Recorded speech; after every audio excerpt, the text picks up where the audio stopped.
அன்புக்குரியவர்களே, இந்த ஸைனப் ரலியல்லாஹு விட்டு சென்ற பெரிய பொக்கிஷம் என்ன தெரியுமா?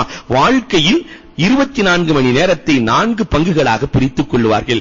நேர பங்கீடு ஸைனபிடத்தில் இருந்த பெரிய சொத்து. ஒரு பகுதியை யுனாஜி ஃபீஹா ரப்பா, அல்லாஹ்வை வணங்குவதற்காக வைத்தார்கள். அந்த நேரத்தில் தூக்கம் வந்தா கூட முடியில கைத்த கட்டி வணங்குவாங்களாம். தூங்கி விடுகிற பொழுது அந்த கயிறு இழுக்க எழுந்து வணங்குவார்கள். யுனாஜி ஃபீஹா ரப்பா.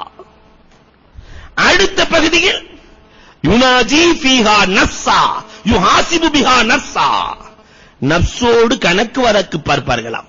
நஃப்ஸோடு கணக்கு வழக்கு பார்ப்பார்களாம். இன்னைக்கு என்ன நன்மை செஞ்சோம், என்ன தீமை செஞ்சோம், தீமையை அழிக்கிறதுக்கு வழி என்ன, நன்மையை பெருக்க வழி என்ன என்று நஃப்ஸோடு கணக்கு பார்ப்பார்கள்.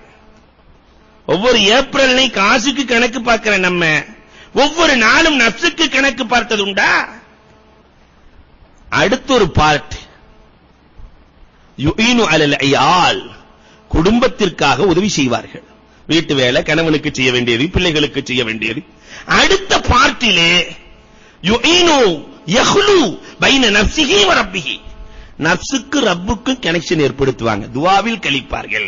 நஃப்ஸுக்கும் ரப்புக்கும் உள்ள கனெக்ஷனை அவர்கள் ஏற்படுத்திக் கொண்டிருப்பார்கள் என்று வரலாற்று ஆசிரியர்கள் எழுதுகிறார்களே. என்றைக்காவது நம்முடைய தாய்மார்களே இந்த நிலைக்கு வந்திருக்கிறோமா? இந்த 4 பகுதிகளாக நேரத்தை பங்கீடு செய்து நேரத்தை எப்படி கழிக்கிறோம்னு நமக்கு தெரியாமலே கழித்துக் கொண்டிருக்கிறோம். இதுதான் நம்முடைய வாழ்க்கை.